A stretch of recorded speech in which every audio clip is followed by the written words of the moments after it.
নমস্কার বন্ধুরা, আমার চ্যানেলে সকলকে স্বাগত জানিয়ে শুরু করছি। আজকে একটা আমের রেসিপি, আমের টক ঝাল মিষ্টি আচার বা আমগুলো ছাড়িয়ে ধুয়ে নিয়েছি আর এইভাবে একটু দাগ দিয়ে দিয়ে কেটে নিয়েছি প্রত্যেকটা আমকে।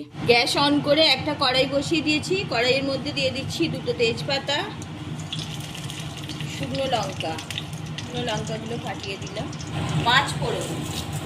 এগুলো ভাজা হয়ে গেছে, আমগুলো দিয়ে দিচ্ছি, হলুদ গুঁড়ো, লবণ, হলুদ আর লবণ দিয়ে আমগুলো একটু ভেজে নিচ্ছি। কড়াটা ভর্তি হয়ে গিয়েছিল, নাড়তে অসুবিধা হচ্ছিল, সেই জন্য আমি চেঞ্জ করে একটা হাঁড়িতে নিয়ে নিয়েছি। ভাজা হয়ে গেছে আমগুলো, এবার গুড় দিয়ে দিচ্ছি। নাড়াচাড়া করে গুড়টা আমের সঙ্গে ভালোভাবে মিশিয়ে নিচ্ছি। নাড়তে নাড়তে গুড়টা অনেকটাই গলে গেছে, পুরো গুড়টা গলে যাবে। আর এইভাবে নাড়তে নাড়তেই আমগুলো গুড়ের মধ্যেই সিদ্ধ হবে। পুরো ভিডিওটা দেখতে থাকুন, আমার চ্যানেলটা সাবস্ক্রাইব করে পাশে থাকা বেল আইকনটি প্রেস করুন। গুড়টা কতটা গলে গেছে দেখুন, গুড়ের মধ্যেই আমগুলো সিদ্ধ হবে নাড়াচাড়া করতে। নাড়তে নাড়তে আমগুলো খুব ভালোভাবে সিদ্ধ হয়ে গেছে, দেখতেই পাচ্ছেন। আর আমগুড়টাও হয়ে এসেছে, অনেকটাই গাঢ় হয়ে গেছে। আমি কিছু আম গালিয়ে দিয়েছি।